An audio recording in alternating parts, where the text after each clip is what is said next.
Muy buenos días. ¿Qué tal? Gracias a Dios estamos una semana más transmitiendo desde mi casa, que es su casa, y pues tengo muy buenas noticias. La semana pasada, recordarán, hicimos un resumen de todos los temas que habíamos estudiado del gobierno de la iglesia. Fueron 16 temas los que repasamos, 17 temas en total, estudiando todo lo que tiene que ver con cómo se debe organizar una iglesia, las responsabilidades de los ancianos, de la asamblea, los requisitos, el proceso para elegirlos. Y ayer por la noche tuvimos nuestra votación oficial para elegir a los próximos dos nuevos ancianos. Y me da mucho gusto platicarles y compartirles nuestra alegría que Dios nos concedió encontrar la unanimidad que estábamos buscando. Los candidatos que yo propuse en calidad de anciano resultaron elegidos por la gran mayoría de la asamblea. Por consecuencia, damos por terminado ese proceso y tenemos ya dos nuevos ancianos y voy a mencionar sus nombres al final para que los conozcan. Todos los miembros del Árbol Plantado ya los conocen, ¿verdad? Quizás los congregantes que aún no pasaban por el proceso de membresía quieran conocerlos o a lo mejor ya los conocen, ¿verdad? No estoy muy consciente de cuánto tiempo llegaron a relacionarse con la iglesia. Y los que nos han estado siguiendo en todo este proceso, pues queremos comunicarles quiénes son. Por nombre, pues quizás no los van a ubicar. Ya que les tomemos una foto bien, bien hecha, ya les pasaremos la foto para que los conozcan. Entonces al final les revelaré los nombres de los dos ancianos nuevos en Árbol Plantado y avisos importantes porque nuestro gobierno reautorizó que las iglesias se puedan congregar entre semana. Aún en fin de semana no. O sea, no podemos reunirnos todavía ni en sábado ni en domingo, pero sí podemos reunirnos entre semana. Así que el gobierno nos, dio unos lineamientos en cuanto a la capacidad que debe tener cada lugar y eso. Y al final voy a hablar de eso porque estamos considerando, dado que no podemos reunirnos en fin de semana, debemos empezar a aprovechar las oportunidades de reunirnos entre semana. Así que estamos considerando regresar al auditorio para nuestras reuniones de miércoles, validar que tengamos todo lo que el gobierno está pidiendo en cuanto a lineamientos de seguridad. Y el día de hoy se va a enviar otra vez la encuesta. Al final les doy información sobre las preguntas que se agregaron para poder saber quiénes estarían dispuestos a acompañarnos en miércoles y poder nosotros establecer todo lo que se requiere para poder recibirlos con la seguridad que corresponde y reiniciar nuestras reuniones en miércoles. Pero bueno, hablaré un poco más a detalle de eso al final. Por lo pronto, dado que ya terminamos el proceso de elegir nuevos ancianos, estos dos diáconos que fueron elegidos como ancianos dejan una vacante, ¿verdad?, en las dos áreas de diaconado que tenían. Así que esto indica que necesitamos también nombrar nuevos diáconos. Además, como lo comenté en la junta que tuvimos el día de ayer con todos los miembros, vamos a abrir una nueva área de servicio de diaconado y queremos aprovechar que se hará esta reestructura por la elección de los nuevos ancianos y necesitamos más equipo de trabajo para esta nueva área de diaconado. Así que vamos a estudiar lo que tiene que ver con los diáconos, bíblicamente hablando, así como estudiamos lo de los ancianos, vamos a estudiar lo de los diáconos. La información de los diáconos no es tan extensa como la de los ancianos. Sí hay requisitos mencionados y prácticamente coinciden con los de los ancianos, quizás descritos de otra manera, pero prácticamente lo que se le pide a los ancianos también se le pide a los diáconos en menor cantidad, ¿verdad?, de requisitos. Así que nos vamos a ir más rápido con el tema de los diáconos, pero aún así es importante que dejemos, especificado a detalle en esta serie de fundamentos cómo debemos comprender lo que es el área de diaconado, cuáles son los requisitos y el proceso para elegirlos. Y la intención es que al acabar de estudiar esta información, también nosotros ya tengamos definido quiénes serán los nuevos diáconos. Así que empecemos a estudiar empecemos a analizar, pero no sin orar primero, así que vamos a orar para ponernos en las manos de Dios en este tiempo. Señor, queremos agradecerte porque tú has sido muy bueno con nosotros y nos has mostrado tu voluntad. Estuvimos escudriñando tu palabra, buscando tu voluntad, siendo honestos a la hora de evaluar, y nos concediste, Padre, encontrar que efectivamente hemos identificado a los hombres que tú elegiste para tu ministerio, que tú los preparas y los seguirás preparando para el llamado que les has hecho, y estamos muy agradecidos contigo por eso. Y de igual manera, Señor, queremos ver tu voluntad manifestada para elegir a los nuevos diáconos. Enséñanos, Padre, en este proceso a escudriñar correctamente, a ver los contextos, las circunstancias que nos llevan a entender qué es un diácono, qué debe de tener un diácono como requisito y cuál es el proceso para elegirlos. De antemano te agradecemos por todo lo que nos has dado, por todo lo que nos has permitido conocerte y aprender de ti, y por todo lo que harás. Gracias. Amén. Muy bien. Entonces, ¿qué es un diácono? Nos vamos a poner como objetivo el día de hoy entender qué es un diácono desde la perspectiva bíblica. Quizás el tema relacionado a los diáconos se parezca mucho a lo que en otras iglesias cristianas le llaman líderes. En mi experiencia, que 13 años de vida cristiana antes de conocer la doctrina bíblica de una manera más profunda y correcta, como les he avisado, tenía una doctrina muy errada, porque me enseñaron mal y por negligencia mía, no lo voy a negar y nunca lo he negado. El que está engañado no es una víctima necesariamente, a menos que sea alguien nuevecito en el cristianismo. Pero cuando ya tienes tiempo, tienes la escritura en tus manos, pero no la lees, no la estudias. Así que es gran parte de los que estamos o estábamos engañados era por negligencia nuestra. Así que en ese tipo de congregaciones donde no se apegan a los estándares bíblicos para el gobierno de la iglesia, se denominan líderes, aquellos que se hacen cargo de distintas áreas dentro de la congregación y que algunos identifican como si fuesen los diáconos. Y aunque no reconozco que hay similitudes importantes, hay una diferencia muy considerable entre un diácono y un líder de la iglesia, como quizás en el contexto de los cristianos se conoce. Así que necesitamos ir a la Escritura para entender qué es un diácono desde la perspectiva bíblica y poder nosotros entender claramente cómo deben ser elegidos, pero principalmente cómo deben ser entendidos y aplicados en la congregación.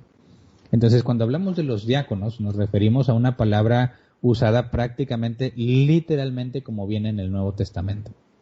La palabra griega para diáconos es diáconos. La diferencia es que es con K y sin acentos, ¿verdad? No sé, cuando hablamos de los diáconos, estamos usando la palabra griega tal cual, necesitamos ir a entender la palabra griega para poder comprender a qué se refiere, ¿verdad? Quizás muchos de nosotros tengamos un concepto de lo que son los diáconos, pero basado en la experiencia, lo que tú has visto que un diácono hace. Pero, ¿cuál es el deber ser? Necesitamos ir a la Escritura. Y lo primero que quiero que analicemos para poder entender bien el diaconado es lo que la palabra griega significa. Diácono, según la concordancia Strong, se debe traducir como siervo, ministro, un mesero, quien realiza algún servicio, un administrador. Es como lo define la concordancia Strong. Si voy al diccionario Helps, nos dice que la palabra diácono se compone de dos palabras, o sea, es una palabra compuesta, y uno tiene que ver con levantar el polvo y el otro con moverse. Entonces, el diccionario lo traduce así: levantar el polvo al moverse deprisa y así servir. Está yéndose específicamente a lo que literalmente significan las dos palabras que componen la palabra diácono. Entonces, es levantar el polvo al moverse deprisa y así servir. O sea, habla de la actividad de alguien que está sirviendo y que por consecuencia está levantando el polvo porque con sus pies está moviéndose de un lado a otro, y pues entendemos que en aquellos tiempos pues no piensas en un lugar pavimentado, ese tipo de cosas, ¿no? Estás en el suelo en muchos casos. Entonces, cuando hablamos de la palabra diácono y entender lo que significa, ahora quisiera que vayamos un poco al contexto cultural. ¿Cómo se entendía o cómo se percibían a los diáconos en aquel tiempo. Según un artículo publicado por los ministerios Ligonier, dan un poco de contexto histórico que quiero mencionarles. Dice que a menudo el enfoque de esta palabra estaba en servir las mesas, tal como un mesero lo haría en nuestros tiempos modernos. Entonces piensa en un diácono, la palabra diácono se entendía como un mesero.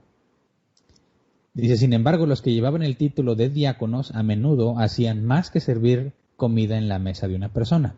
Por ejemplo, el título de diácono también se otorgó a quienes organizaban un banquete de bodas y eran responsables de la logística, la preparación y la entrega de alimentos. Dice, cabe señalar que la noción de servicio en general no fue muy apreciada en la cultura griega antigua. Con la excepción del servicio político, ser sirviente era una posición muy humilde entre los griegos. Su objetivo, o sea, el de los griegos, era llegar a una posición en la que uno pudiera ser servido y no donde uno tiene que servir a los demás. Dice, en cambio, en el caso del judaísmo antiguo era distinto. El servicio al prójimo se entendía como un gran llamamiento porque reflejaba el gran mandamiento de amar al prójimo como a sí mismo. Entonces, para los griegos, hablar de un diácono no era algo deseable por las personas, ¿verdad? Cuando habla de una posición humilde, muy similar a la de un mesero hoy en día, se entiende que los griegos no aspiraban a ser diáconos, ¿verdad? Ellos aspiraban llegar a cierta posición donde tuvieran diáconos a su servicio. Sin embargo, en el contexto judío era al revés, ¿verdad? Lo hemos visto desde que estudiamos Génesis en cuanto a la hospitalidad y el servicio al extranjero, ¿verdad? Los demás. Entonces vemos que cuando la Escritura en el Nuevo Testamento habla de los diáconos, vamos a tener estas dos perspectivas. Si eras judío, lo considerabas un gran llamamiento porque podías servir a tu prójimo. Si eres gentil, normalmente con contexto griego, no entenderías por qué alguien querría ser diácono. Ahora, me parece que nuestra cultura, o sea, si hablamos de la cultura en México y no sé si en Latinoamérica en general, pero me parece que se parece a la percepción griega. Aquí en México es común escuchar que la gente quiere ser jefe, entre comillas. Yo quiero ser jefe, bajo la errónea percepción de que ser jefe es no hacer nada y nomás estar mandando a los demás. Yo me acuerdo de mis amigos desde que yo estaba estudiando en la preparatoria y en la universidad, desde que estudiaban porque querían ser jefes. Si yo quiero llegar a mi oficina, poner los pies sobre el escritorio y ver cómo todos trabajan. Y decirle a todos los que deben hacer, mientras a mí me pagan más que los demás, prácticamente sin hacer nada. Bueno, ese es el concepto que muchos mexicanos tienen sobre ser jefe. Y muchos quieren ser jefes, no quieren servir, no quieren ser los que sirven, quieren ser aquellos que son servidos.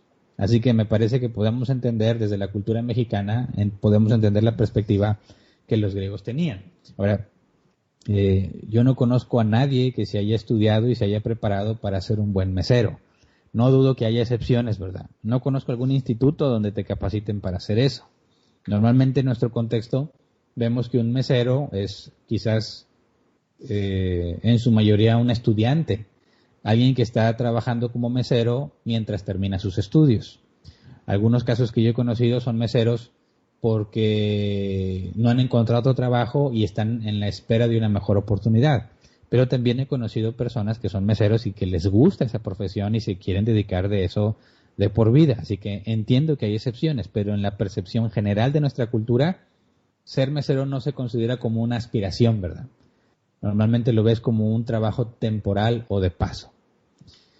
Pero no sé si alguna vez te has puesto a pensar en la importancia de los meseros, porque si la Biblia utiliza la palabra diácono para referirse a este oficio, claro que podemos concluir que tiene importancia. Pero quisiera que analizáramos en nuestra cultura la importancia específica del mesero desde una perspectiva que quizás no has considerado, ¿verdad?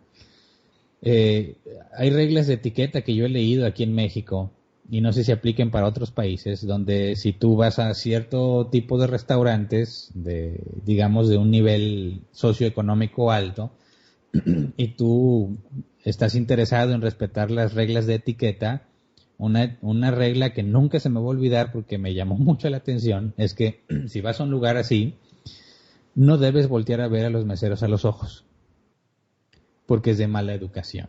puesto que tú y el mesero no son iguales.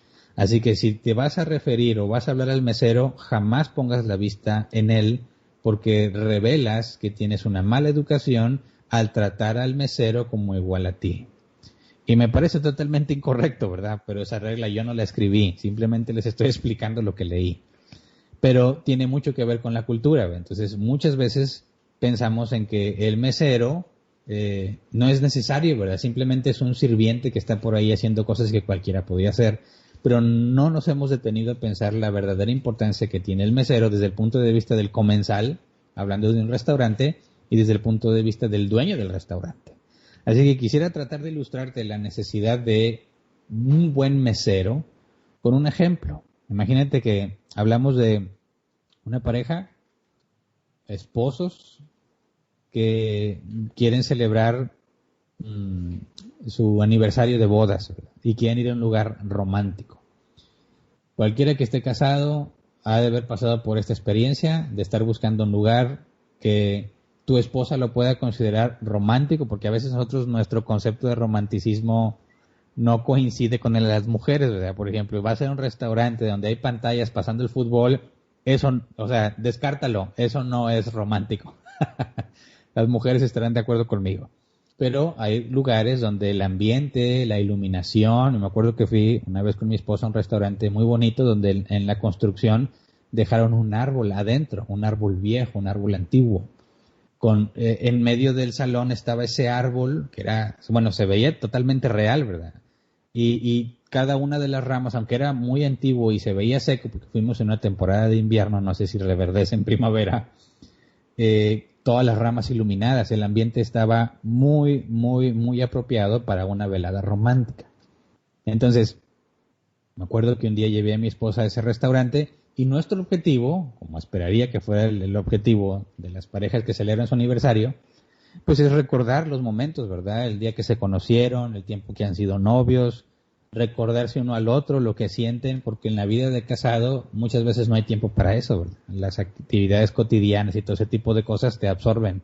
Y llega el momento del aniversario, se planea con suficiente anticipación reservar un lugar así, pero entonces quiero que imagines esa circunstancia, ¿verdad? Una pareja que quieren ir a comer a un lugar que tiene un ambiente o una atmósfera romántica. El restaurante, digamos que ese es su fuerte, es una esfera romántica y quieres ir a platicar, comer rico, pero dedicarte a tu pareja, ¿verdad? Ahora, imagínate, llega el día, planeaste esto con meses anteriores, desde que hiciste la reserva, y entras, el lugar está muy bonito, ok, excelente, pero ¿qué se necesita para que la velada sea correcta, sea perfecta, para que se cumpla el objetivo de estar hablando con tu esposa de las cosas que ustedes han vivido, de todo el tiempo que han pasado juntos, de lo que Dios les ha permitido vivir, de cómo eran cuando eran novios, sus sueños, sus aspiraciones? Bueno, se requiere privacidad, ¿verdad? Ahora, he tenido, no en ese restaurante, pero he tenido malas experiencias con meseros y yo creo que todos que vayas a un restaurante, sin importar el tipo de restaurante, has tenido experiencias de meseros que, aunque la comida esté muy buena en ese lugar, el mesero arruina la velada. Entonces, ¿qué se requiere para que la velada sea perfecta? Se requiere un buen mesero. ¿Por qué? Porque un buen mesero va a estar al tanto de tu mesa sin ser invasivo.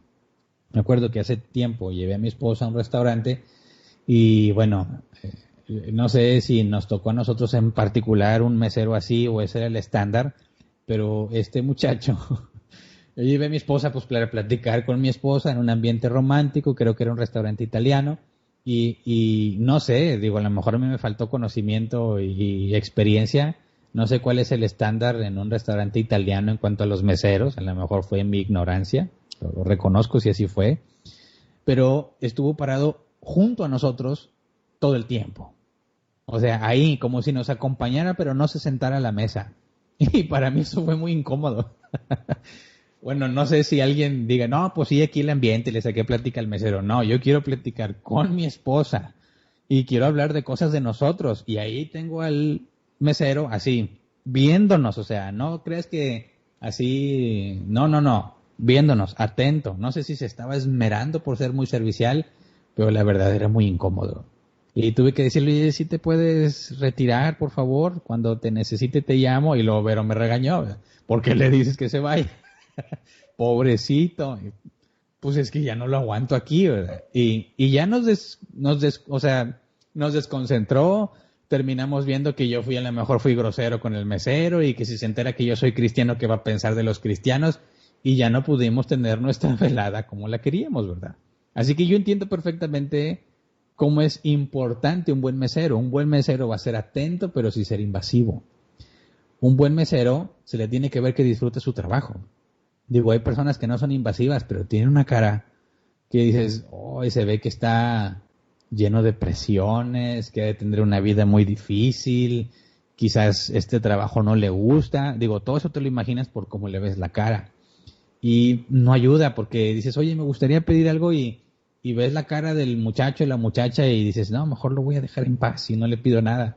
Y ya no te permite disfrutar la velada, ¿verdad? Que conozca bien el menú y que conozca los platillos más solicitados por los comensales. Digo, a veces cuando vas a un restaurante y es la primera vez y quieres conocer, es normal que les preguntes qué es lo que piden más aquí, ¿verdad? ¿Cuál es el platillo que más piden? Digo, tratando de confiar en la opinión de la mayoría y darle una oportunidad al restaurante de dar su mejor platillo, ¿verdad? Que peligro tú ves algo en el menú, pides, no sé, ancas de rana con salsa a la boloñesa y dices, pues quién sabe, y quizás es el platillo que nadie pide, que ahí está en el menú y que casi nadie pide, y te llevas una mala imagen del restaurante y su comida. Entonces le dices, dame la opción que más piden, ¿verdad? ¿Por qué platillos son reconocidos ustedes aquí? O imagínate que el mesero dice, no, pues no sé, déjame, voy a preguntar. Dices, pues qué pasó, ¿verdad? Algo está aquí raro, ¿cómo que no sabes? Entonces puede que sea nuevo, ¿verdad? Pero bueno, pero cuando no es nuevo, dices, qué extraño, ¿no? Que un mesero no se sepa las referencias específicas de un restaurante. Ahora que registre bien la orden y no olvide los platillos que pediste. Nos ha pasado. Vamos a comer a algún lugar y pedimos cada quien algo y luego llega el mesero y llega con otro platillo. Y se tardaron bastante. Ponle que ya no es culpa del mesero, ¿verdad? Ya es culpa de la cocina. Pues se tardaron bastante y luego te lo traen y dices, no, eso no es lo que yo pedí. Ya, si fuese una ecuación romántica y mi esposa y yo pedimos un platillo y nos lo confunden y hay que volver a esperar, ya nuestra velada no está yendo como esperábamos, ¿verdad? Son distracciones innecesarias. Y una cosa más, una última, que no sé si te ha pasado, que te preguntan a cada rato si todo está bien. Y parece que se esperan a que le des la mordida a la comida para preguntarte. O sea, si en cualquier tipo de restaurante vas a la hamburguesa y estás así y el mesero no pregunta nada, ¿verdad? Pero nada más le das la mordida y llega. ¿Todo bien? Tienes que responder siempre con la boca llena. No sé por qué no se esperan a que entre bocado y bocado no llegan. ¿Todo bien? Y digo, no puedes hablar. O cada rato te preguntan, ¿todo bien? Sí. Y ya se van. ¿O todo bien? Sí. Y si quieres hablar con tu pareja y a cada rato, ¿todo bien? Dices, pues sí, yo te aviso cuando necesite algo, ya déjame hablar, por favor, a eso vinimos. Y decir, ay, Hernán, qué exagerado. No mejor, ¿verdad? Pero si estoy hablando de una cena romántica, las interrupciones no son deseables, ¿verdad? Así que es muy importante ver cómo en ocasiones o circunstancias específicas, un buen mesero es fundamental para que el cliente pueda tener una buena experiencia en el restaurante. Ahora, ponlo en el caso del dueño, ¿verdad? Si tú eres el dueño de un restaurante que es reconocido por tener una esfera o una atmósfera romántica, sabes que tus principales comensales van a ser parejas y quieres que tus parejas estén concentradas en sus asuntos mientras están en tu restaurante, ¿verdad? No quieres que estén distraídos en cosas del restaurante, en que si piden o no, que si nos equivocamos. No, yo pensaría así, si yo soy el dueño de un restaurante así, yo creo que las parejas vengan aquí, primero, por la imagen, dos, porque nadie los va a molestar y van a poder hablar de ellos mismos porque están en una esfera romántica, sin distracciones innecesarias, que puedan estar ellos enfocados en lo suyo de manera que cuando se vayan recomienden ese lugar. Así que necesito buenos meseros, ¿verdad? Ahora, cuando tú vas a un restaurante, desde el punto de vista del comensal, es prácticamente cuestión de azar qué mesero te va a tocar, ¿verdad? Puede que te toque un buen mesero, que te toque un mal mesero, no sabes. Pero lo que espero que reconozcas es que un buen mesero es fundamental, ¿verdad? Para tanto el dueño del restaurante como el comensal. Ahora dirás, ¿qué tiene que ver esto con la iglesia? Pues la palabra mesero. Porque en esencia es lo mismo lo que se hace en la iglesia. En la iglesia, como en el restaurante que yo pongo como ejemplo, este restaurante tiene un objetivo específico, ¿verdad? Que las parejas estén allí sin ser molestadas, con privacidad, en un ambiente romántico. La iglesia obviamente no está buscando eso, pero podemos hablar de 3 factores principales para la iglesia, 3 objetivos principales. La palabra, ¿verdad? Enseñanza o predicación, la comunión entre los hermanos y la oración. Podemos considerar que esos son los 3 principales objetivos de cualquier reunión que se haga en la iglesia. Ahora, para que se puedan llevar a cabo esos 3 objetivos de manera correcta y apropiada, se requieren diáconos. Personas que estén al pendiente de todo lo que se requiere para que las personas puedan recibir o brindar el servicio que corresponde a los objetivos de la iglesia. Entonces, es importante que entendamos que los diáconos, su enfoque es muy similar al del mesero. Asegurarte que quien vino a la congregación reciba o cumpla el objetivo que está definido bíblicamente para ellos. ¿Por qué? Porque va a haber distintas situaciones, distintas problemáticas, distintas distracciones y los diáconos tienen que apoyar en eso. Pero vamos a la Biblia para ver cómo fue que los apóstoles establecieron el ministerio de los diáconos. Vamos a Hechos, capítulo 6, versículo 1. Reina Valera 60, por favor, porque en este caso lo traduce literal y las palabras tal cual las quiero analizar. Hechos 6, 1, Reina Valera 1960. Dice, en aquellos días, como creciera el número de los discípulos, hubo murmuración de los griegos contra los hebreos, de que las viudas de aquellos eran desatendidas en la distribución diaria. Murmuración, el griego gusmos. Disgusto secreto, no abiertamente confesado, murmuración. O sea, empezaron a quejarse entre ellos, ¿verdad? Una murmuración es una queja no dicha al responsable de ese lugar. Es decir, las quejas en este caso debieron llegar a los apóstoles. Los apóstoles estaban sirviendo las mesas. Ellos son los que sirven las mesas. Sin embargo, se murmura de que las viudas griegas eran desatendidas. O sea, le daban mejor distribución a las viudas hebreas que a las viudas griegas. Esa era la percepción. Y empezaron a quejarse internamente sin decirle a los apóstoles, ¿verdad? Cuando dice que eran desatendidas, la palabra griega aquí es comparar, pasar por alto o descuidar. Entonces, los 12 apóstoles, porque se encontró un reemplazo de Judas, no sucesor de Judas, ¿verdad? Reemplazo de Judas. Entonces, los 12 están enfocados en servir a la iglesia y los apóstoles estaban sirviendo las mesas. La gente empezó a notar que las viudas hebreas recibían mejor distribución que las viudas griegas. Y al parecer no era algo aleatorio, ¿verdad? Sino que lo percibían como algo consistente. Consistentemente se desatendía a las viudas griegas y consistentemente ellos veían que se atendía mejor a las viudas hebreas, así que había esta inconformidad. Pero fíjate el detalle, cuando dice como creciera el número de los discípulos, hubo murmuración. Entonces, el crecimiento en la congregación genera descuidos, genera faltas de atención, genera problemas, genera inconformidades, porque conforme crece el número de las personas en la congregación, el servicio tiene que extenderse o mejorarse para que siga siendo eficiente.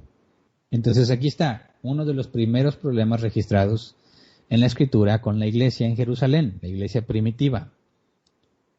Eran muchos, se considera, bueno, sabemos que mínimo eran más de 3,000, ¿verdad?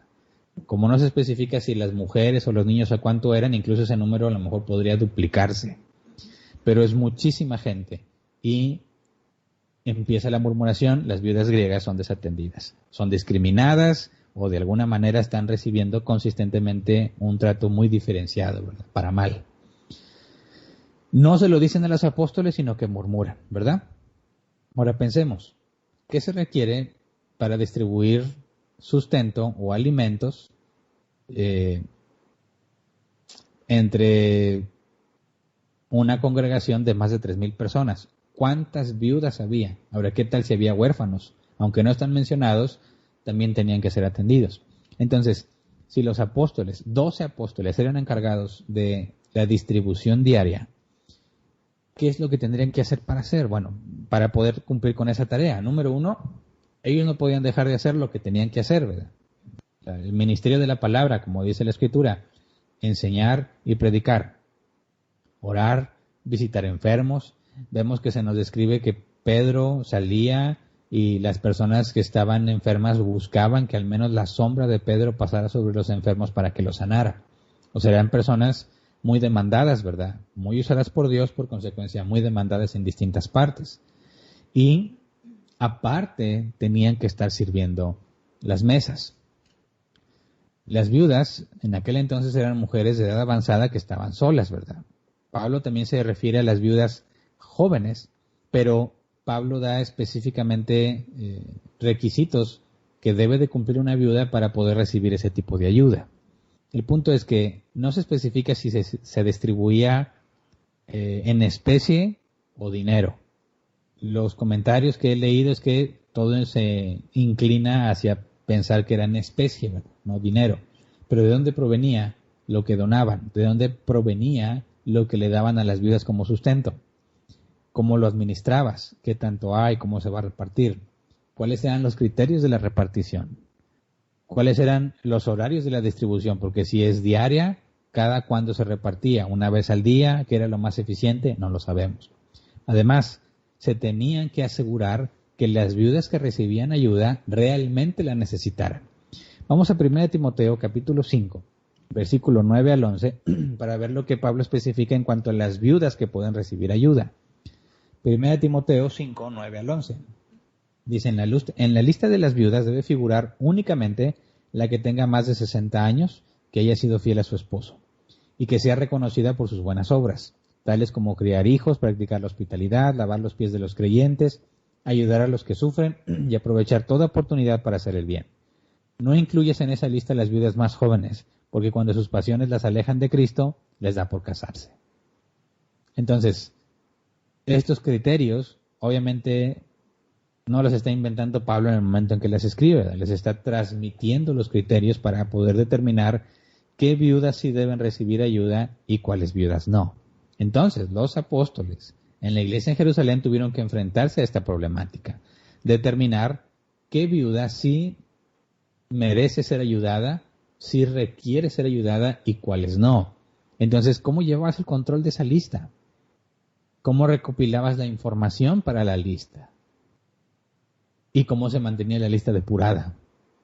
Entonces, creo que podemos concluir sin problema que era una tarea difícil y complicada, una tarea demandante, estar asegurándose de hacer lo correcto en la distribución diaria de alimentos. Regresemos a lo que sucedió en Hechos 6. Vamos a leer Hechos 6, versículo 2 al 7, porque de alguna forma la murmuración llegó a oídos de los apóstoles. Dice, así que los 12 reunieron a toda la comunidad de discípulos y les dijeron, no está bien que nosotros los apóstoles descuidemos el ministerio de la palabra de Dios para servir las mesas. Hermanos, escojan de entre ustedes a 7 hombres de buena reputación, llenos del espíritu y de sabiduría, para encargarles esta responsabilidad. Así nosotros nos dedicaremos de lleno a la oración y al ministerio de la palabra. Esta propuesta agradó a toda la asamblea. Escogieron a Esteban, hombre lleno de fe y del Espíritu Santo, y a Felipe, a Prócoro, a Nicanor, a Timón, a Parmenas y a Nicolás, un prosélito de Antioquía. Los presentaron a los apóstoles, quienes oraron y les impusieron las manos. Y la palabra de Dios se difundía, el número de discípulos aumentaba considerablemente en Jerusalén, e incluso muchos de los sacerdotes obedecían a la fe. Entonces, ¿cómo se dieron cuenta? No lo sabemos, pero alguien tuvo que decirles, ¿verdad? Porque la murmuración no es pública. Alguien tuvo que escuchar el rumor y tuvo que ir a decirlo a los apóstoles, y se dieron cuenta de la situación.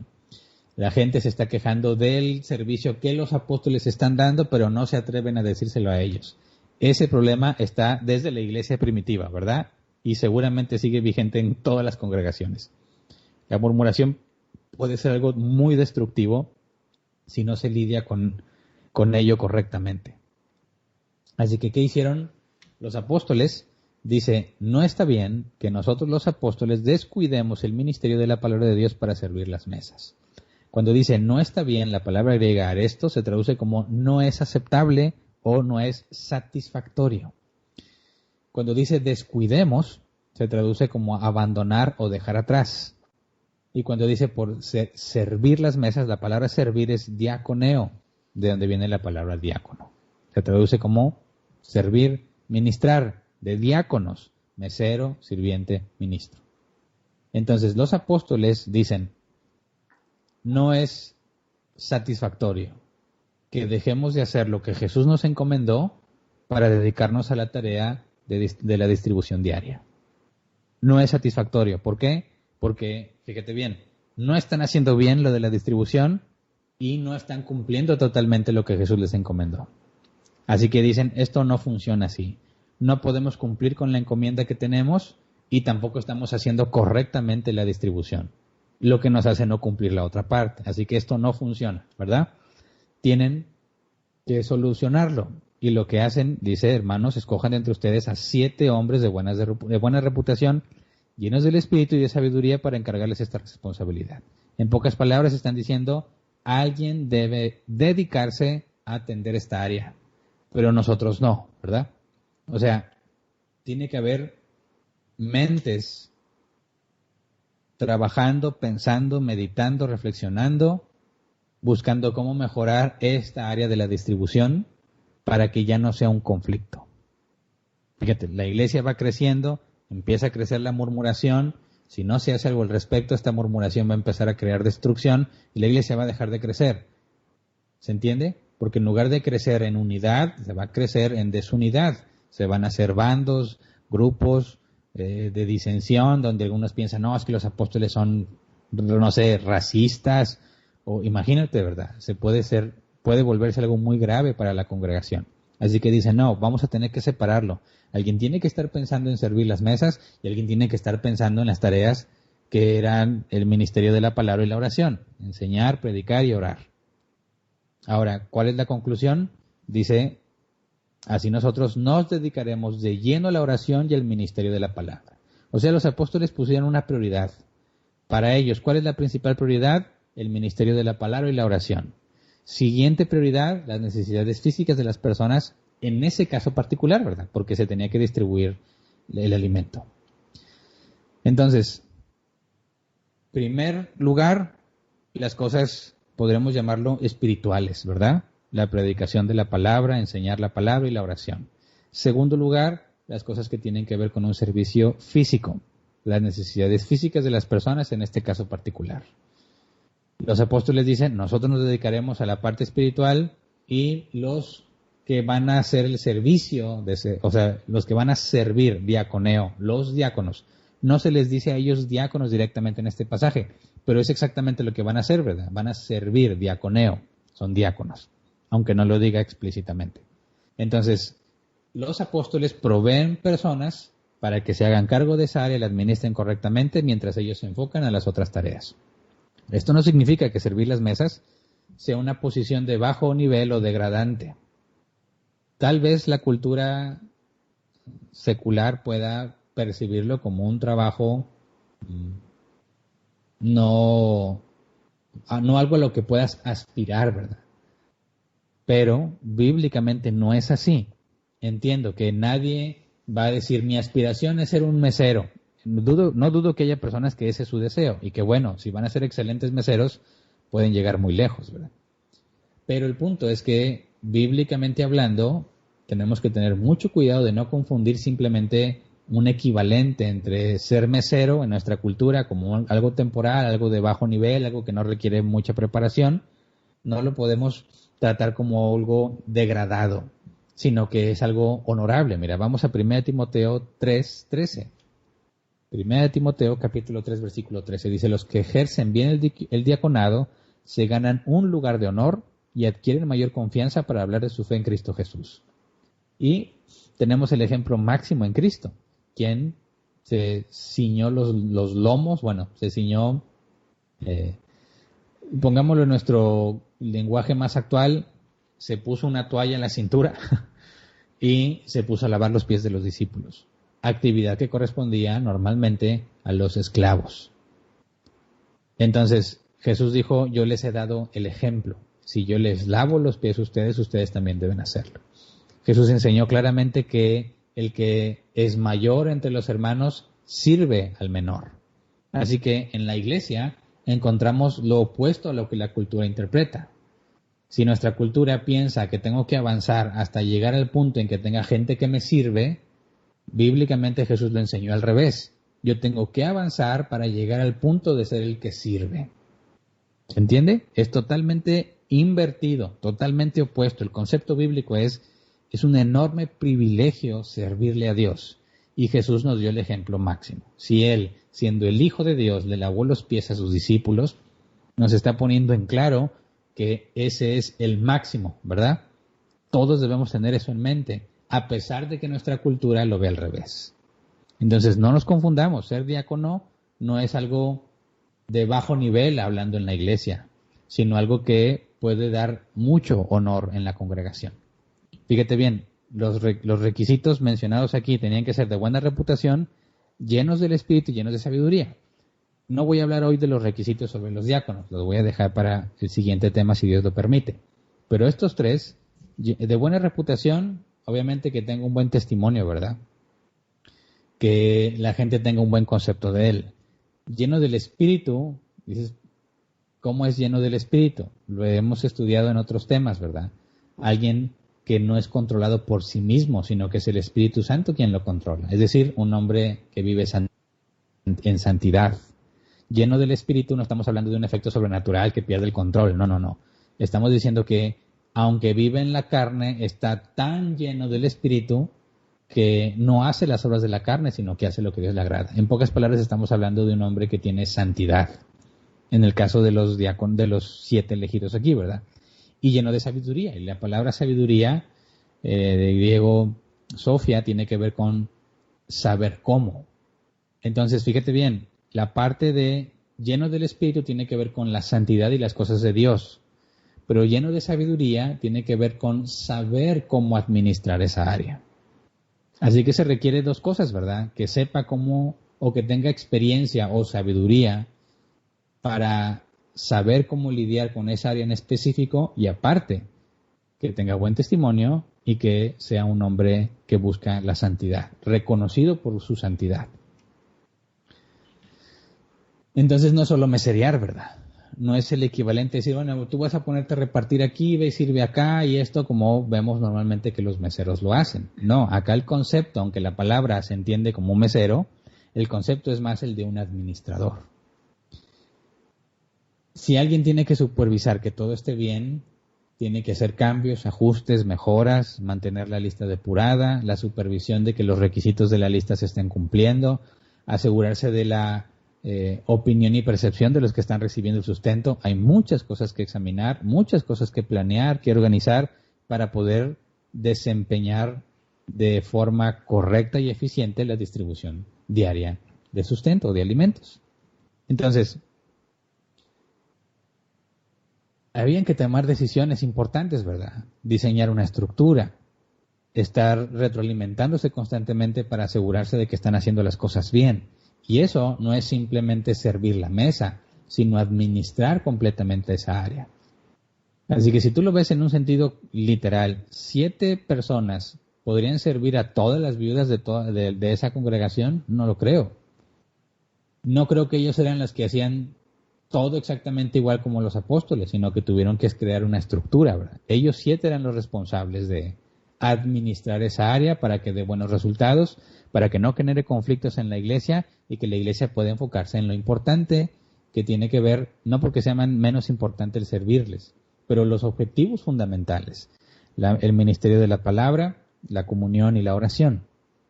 Entonces, desde aquí podemos ver que los 7 se dedicaban a administrar esa área con el objetivo de que los apóstoles pudieran dedicarse a las cosas específicas que corresponden a su responsabilidad.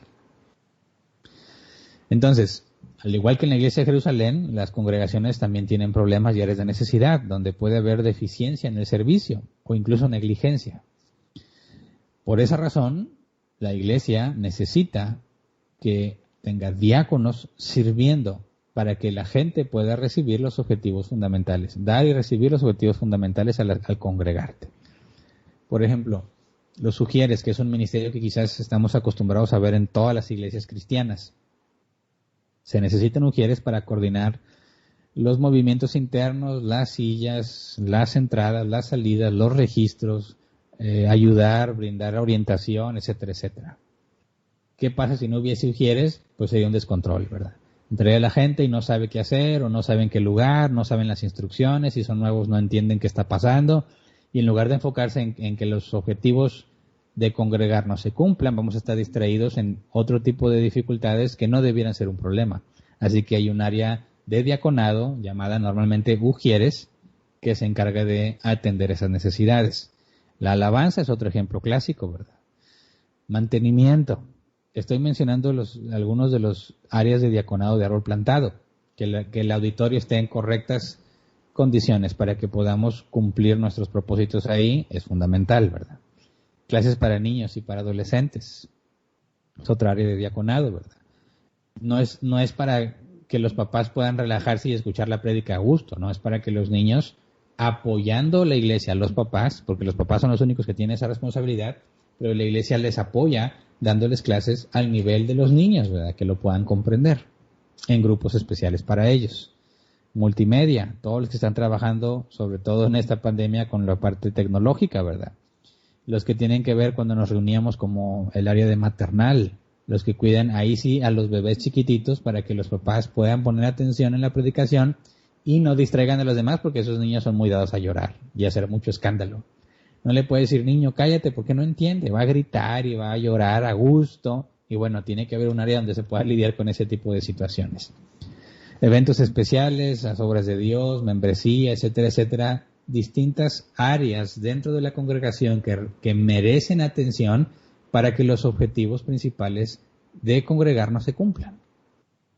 Así que espero que quede clara la función y el objetivo de un diácono. Por eso vamos a clarificar la diferencia entre un diácono y un anciano.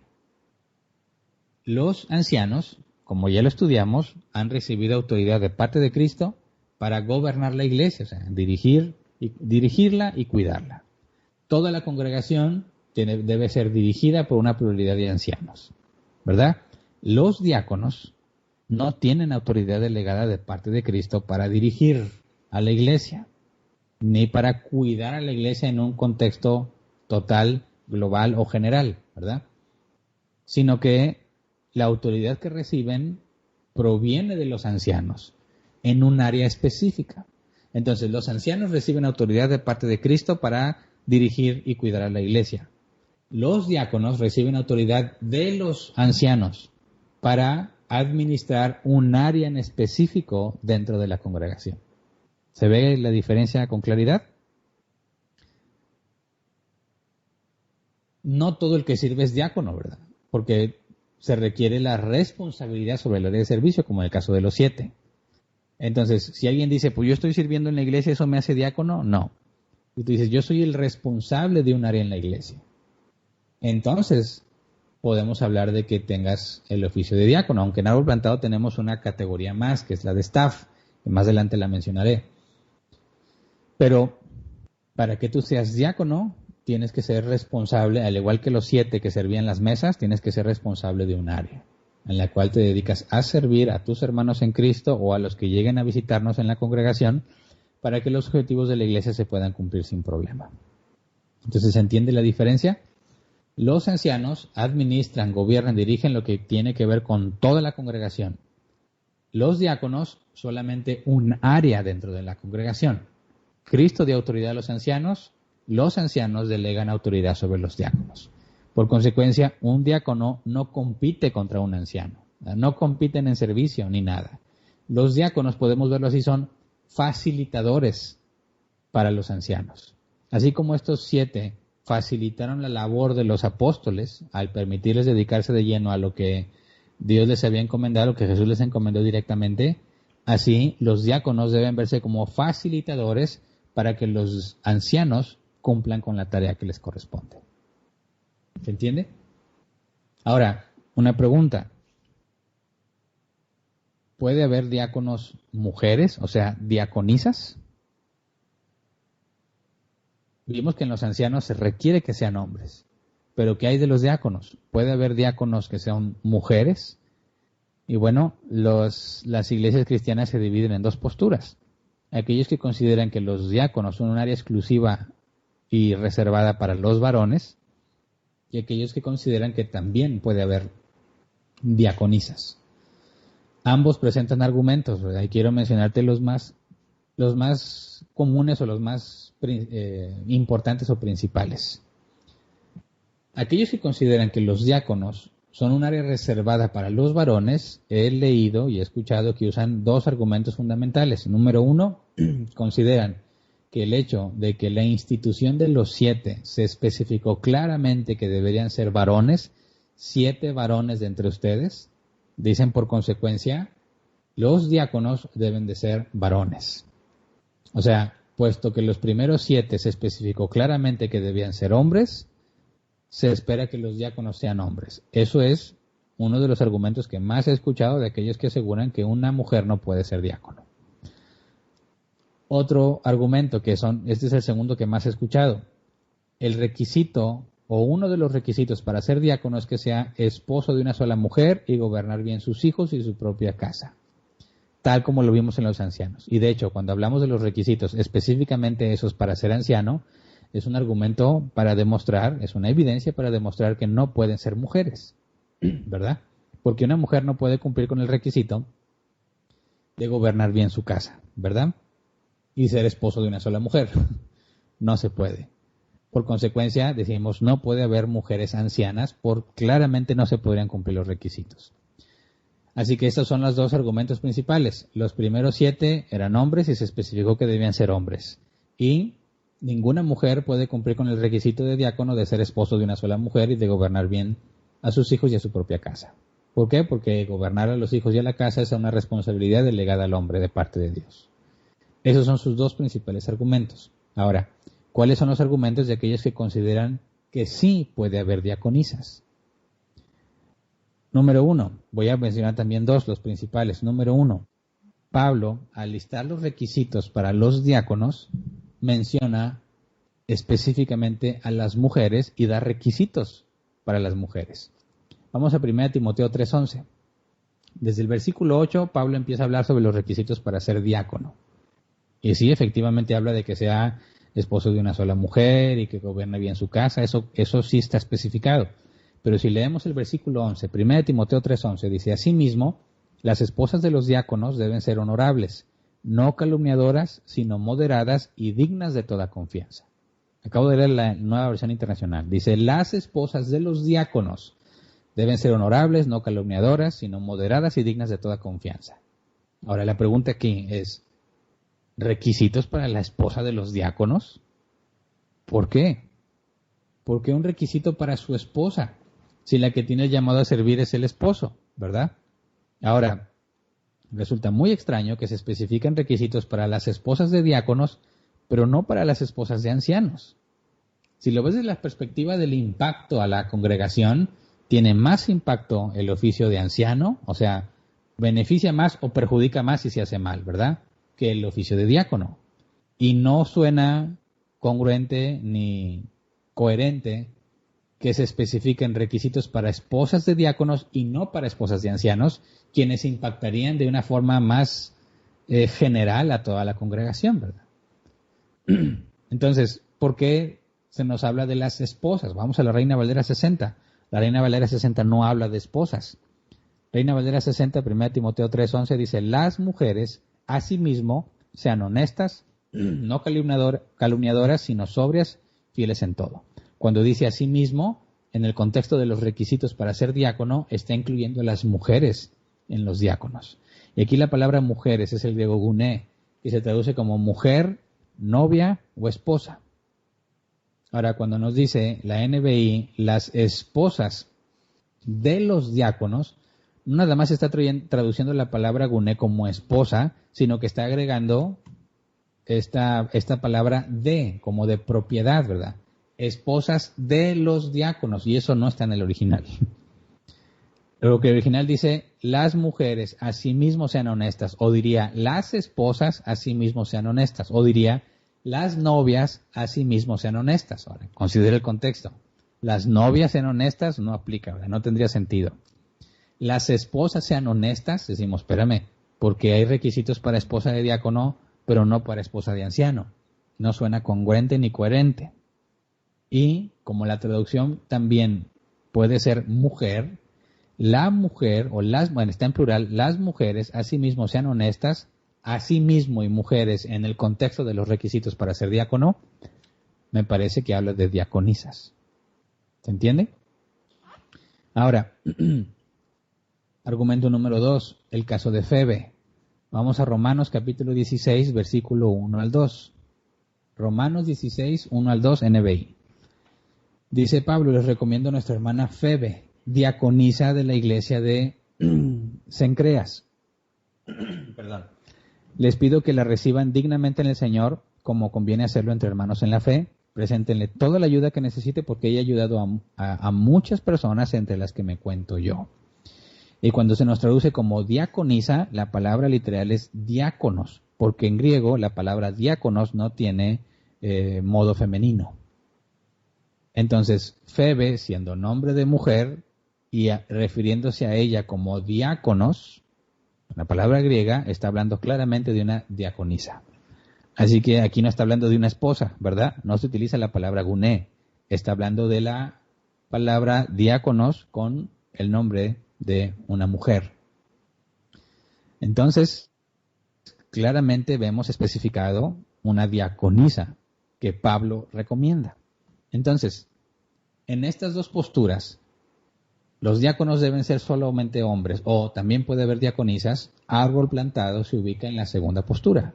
En árbol plantado consideramos que la evidencia de Febe y de los requisitos de las mujeres nombradas en el mismo contexto de los diáconos, consideradas en el mismo set de requisitos, claramente indican que sí puede haber diaconisas. Esa es la postura de árbol plantado.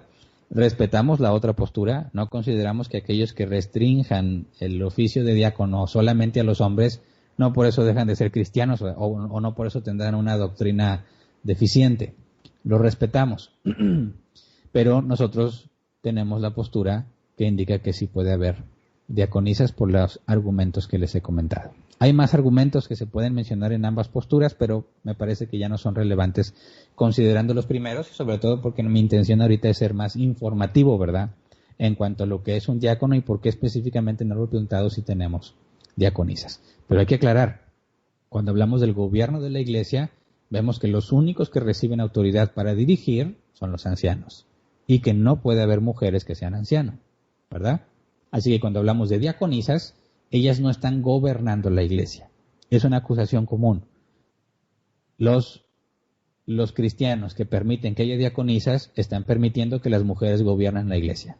Y eso es totalmente incorrecto. El oficio de anciano es el único que tiene la autoridad para gobernar y dirigir.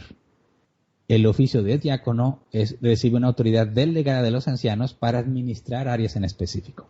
Claro que al estar administrando esas áreas, tienen autoridad delegada de los ancianos para tomar decisiones en esa área, ¿verdad?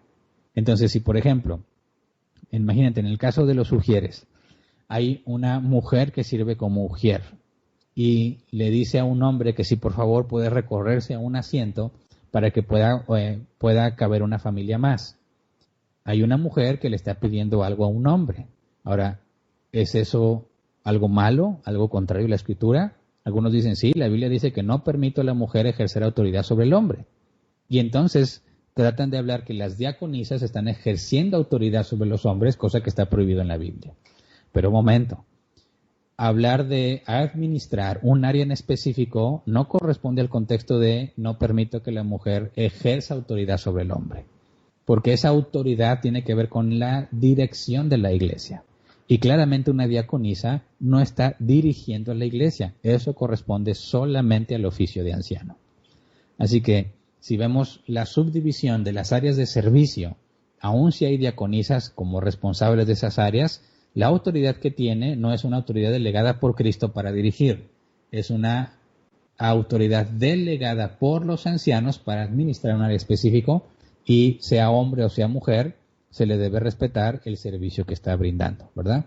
No se considera que estén gobernando, dirigiendo la iglesia, porque el oficio de diácono no tiene la autoridad para hacer eso. Simplemente está encargados, hombres o mujeres, diáconos o diaconisas, de administrar de la manera más eficiente posible un área específica dentro de la congregación. Espero que se entienda. Así que para el objetivo de hoy, esta información es más que suficiente. Tratar de comprender qué es un diácono, cuál es la diferencia de un diácono y de un anciano. Hay requisitos específicos para ser diáconos que los vamos a ver, si Dios lo permite, la próxima semana. Y en Árbol Plantado consideramos bíblicamente que las diaconisas están permitidas y claramente especificadas entre los diáconos, entre los requisitos que deben de cumplir, según la carta de Pablo a Timoteo. Y hasta aquí nos vamos a quedar el día de hoy. Así que vamos a orar para terminar, para poder pasar a la sección de preguntas y respuestas. Y después de la sección de preguntas y respuestas, dar los avisos que les comenté al principio, que estamos pendientes por dar. Vamos a orar. Señor, te pido que seas bueno con nosotros y nos permitas conocerte más, que podamos ver con respeto las distintas posturas. Sabemos que en aquello que no está claramente especificado, puesto que no hay un versículo que diga sí puede haber diaconisas o que diga no puede haber diaconisas, lo manejamos como cuestión de libertad de conciencia. Si hay congregaciones que están todos de acuerdo, hombres y mujeres, en que los diáconos deben de ser solamente varones, enséñanos a respetar sus decisiones, Señor, como lo hemos especificado y lo hemos tratado de explicar. El congregacionalismo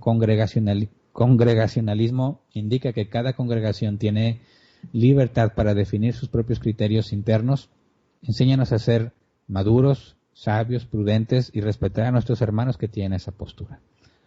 En cambio, también te pedimos que en nuestra postura seamos amables, claros y pacientes al explicarla, entendiendo las diferencias que otros pueden tener, y que nos permitas tener una conciencia limpia, Señor, cuando hablamos de las diaconisas, teniendo en claro el fundamento que tenemos, para que la conciencia de ninguno se vea afectada cuando escuche una postura diferente. Enséñanos, Padre, a evaluar correctamente lo que un diácono debe de ser, para que cada vez más miembros en Árbol Plantado y en cualquier congregación donde nos estén escuchando se enfoquen en avanzar y llegar a la responsabilidad de tener un área de diaconado, desempeñar el oficio de diácono.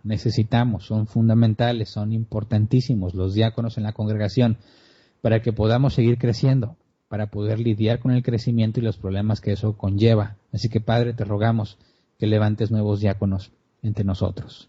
Confiamos en ti, Señor, estamos escudriñando tu palabra, basándonos en tu palabra, haciendo lo que tú has especificado que es correcto hacer, así que confiamos que responderás nuestras oraciones porque sabemos que estamos pidiendo conforme a tu voluntad. Gracias de antemano. Amén. Muy bien.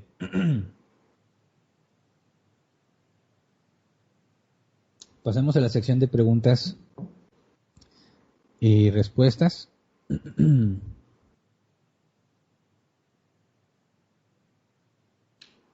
¿No hay preguntas y respuestas? Bueno, vamos a darle unos minutos a ver si apenas las van a empezar a escribir. Y si no hay, pues ni modo, ¿verdad? Me lucí el día de hoy, quizás. Estoy acostumbrado que normalmente ya cuando entramos a la sesión de preguntas ya están las preguntas ahí. Así que les daré una breve oportunidad para que si alguien tiene alguna pregunta la haga.